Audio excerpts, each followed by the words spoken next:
কি রে ছোট সবা? কি স্যার? বড় মানুষ কেন আসে নাই? ওর সদায় সদায় কি হয় রে? দেরি করে স্কুলত আসে। স্যার জানি না, মাছ মারবে গেছে মনে হয়। স্কুলত আসা বাদ দিয়ে মাছ মারে না? আসুক খালি আজকে। কোন শালায় কইলো রে মুই মাছ মারবে গেছি? স্যার ওর মুখের ভাষা দেখছো? এই বড় মানুষ, why you are late? Sir more bike কাদর মধ্যে আটকেছিল। No no tell me in English. আরো চোখের নাড়া ছোট কর। স্যার মাই বাইক ওয়াজ আটকিং ইন কাদো। নো লোরিং সোরিং, only ভুরুম ভুরুম করিং। দেন আই এম আসতে লেট হইং। বামরামি না, এজ্জাল্লা রাস্তা বাইক নিয়ে আসা নাগে তো। সবাই শুধু দল বান্ধি আসতে কি হয়? স্যার ভিতু পুরানি দল বান্ধি বেড়ায়, বাট শের সব সময় এহলায় বেড়ায়। হইছে স্যার ফের বাইক নিয়ে আসে পেগত আটকে কে? এই মাইলেনি ছাওয়া, মুই পেগত আটকি না হাগাত আটকি মোর কথা তক কাই কবের কইছে। তুই চুপ হয়ে বস। ওই টেংনা, কপাল দিয়ে 2 লাইন বাক্য কত? স্যার কপাল ভিজিল চোখের পানিত। এই গরু মাথা পাগলা হয়েছে নাকি তোর? চোখের পানি দিয়ে কপাল কেমন করে ভিজবো? স্যার আগে গোড়াল বাক্যটা শোনো মুই কি কই। আচ্ছা ক। কপাল ভিজিল চোখের পানিত, কারণ ঠ্যাং বান্ধি উল্টে করে নটকে থুছিল গাছের ডালত। কাক রে ঠ্যাং বান্ধি নটকে থুছিল? কালটু সেদিনকে সুন্দর পাড়াত একটা চেংড়িক জকাছিল। পরে গাঁয়ের চেংড়া গিলে কালটুর ঠ্যাং বান্ধি উল্টে করে গাছের ডালত নটকে থুছিল। মুই যায়া দেখি চোখের পানি দিয়ে কপাল ভিজি গেছে। ওই টেংনা বাজে কথা না কইস, একে বহুত ঘুরেম।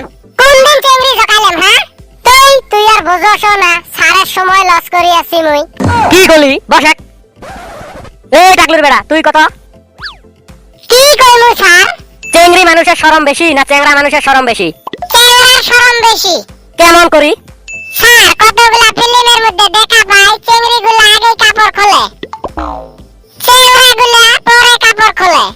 তাইলে তো বোঝাই যায় চেংড়া মানুষের শরম একটু বেশি। বান্দর বস। এই বড় মানুষ তোর তো খালি সব সময় লেট। তুই কত টেনশন কাক বলে? স্যার এটা তো সিম্পল। সিম্পল নয় বাবা, বিতঙ্কই কয়া লাগবো যাতে গভীর টেনশন ধরে। ঠিক আছে স্যার কয়া আছি। ধরি নেও তোমরা গাড়ি নিয়ে রাস্তা দিয়ে যায় আসো। হঠাৎ রাস্তার কাখত ঠাই একজন ধুনিয়া সুন্দরী চেংড়ি কইল, প্লিজ হেল্প মি। তোমরা জাস্ট গাড়িও খাড়া করলে চেংড়িও বেহুশ হয়ে গেল। ঘনাবন কষ্ট মষ্ট করি চেংড়িটা গাড়ি তুলে নিয়ে ডাক্তারখানাত গেলে। তো কবে কছি কি আর তুই গল্প শুনে দেখছস? আরে মামু রাখস কে, গল্পর মাঝতে তো আসল কাহিনী। মন দিয়ে শুনবি শিন। আচ্ছা ক। অলপ সময় পরে নার্স একটা দৌড়ি আসি কইল, হ্যালো স্যার কংগ্রাচুলেশন, আপনার স্ত্রী গর্ভবতী। তখন তোমার টেনশন আরম্ভ হইল। টাসকা খায়া গেলে। অলপ পরে কইলে মুই ওর স্বামী নুমাই। তখন চেংড়ি কইল, না না তুমি মোর স্বামী। তোমার টেনশন তো আরো বাড়ি গেল। অলপ পরে পুলিশ আসিল। ডাক্তার ফিরি তোমার মেডিকেল চেকআপ করিল, ডিএনএ টেস্ট করিল। টেস্ট করার পরে গম পাওয়া গেল তোমরা কোনোদিনও বাপ হবের পাইবেন নাও। বোঝো এখন টেনশন তো আরো বাড়ি গেল।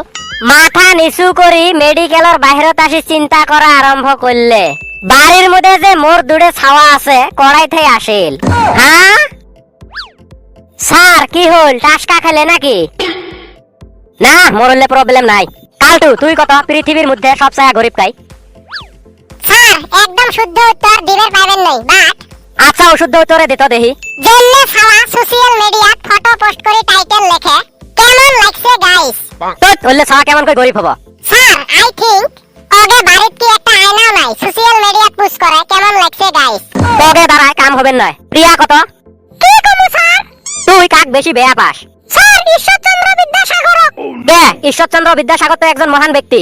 স্যার ওই মহান ব্যক্তি যদি বাল্য বিবাহ বন্ধ না করিল হয়, তাহলে মুই এতদিন বিলেগের বেড়ার বউ হইলাম হয়। এত কষ্ট করে পড়া লাগে নাকি? হ্যাঁ স্যার মুইও এতদিন বিয়ে করলাম হয়। ওই বান্দর পড়াশোনা না করি কম বয়সত বিয়ে করি কি করি খালি হয়? হ্যাঁ স্যার কিছু কাম না পাইলে বউ সুদে ইট ভাড়াত যায়া ইট বানে খাইলেম হয়, দিন হাজিরা করি খাইলেম হয়। হায় রে ছাওয়া বস। সরো ছাওয়া তুই কত পৃথিবীর সবচেয়ে ধৈর্যশীল প্রাণী কি? স্যার ভুল হলে ক্ষমা করিও, পৃথিবীর সবচেয়ে ধৈর্যশীল প্রাণী হল সানি লিওনের ক্যামেরাম্যান। তুই তোকে খালি আলতু ফালতু উত্তর। বড় মানুষ কত চেংড়ি মানুষের নামের আগত মিস বসে কে? স্যার চেংড়ি গিলে খালি মিস কল দেয় ওই জন্যে। তুই জানাস চেংড়ি মানুষ মিস কল দেয়?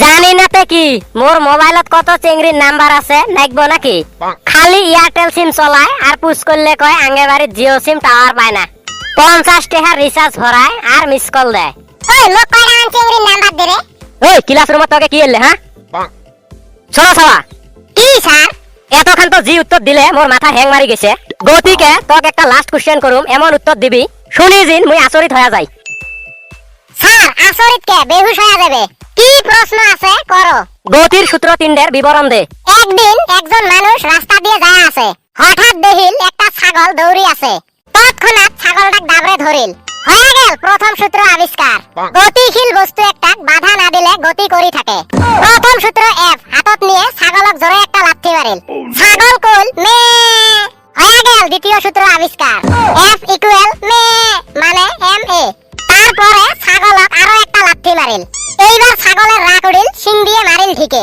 হয়ে গেল তৃতীয় সূত্র আবিষ্কার তখন মানুষটা বুঝি পাইল প্রত্যেক ক্রিয়ার একটা বিপরীতমুখী অথবা সমান প্রতিক্রিয়া থাকে কি কলি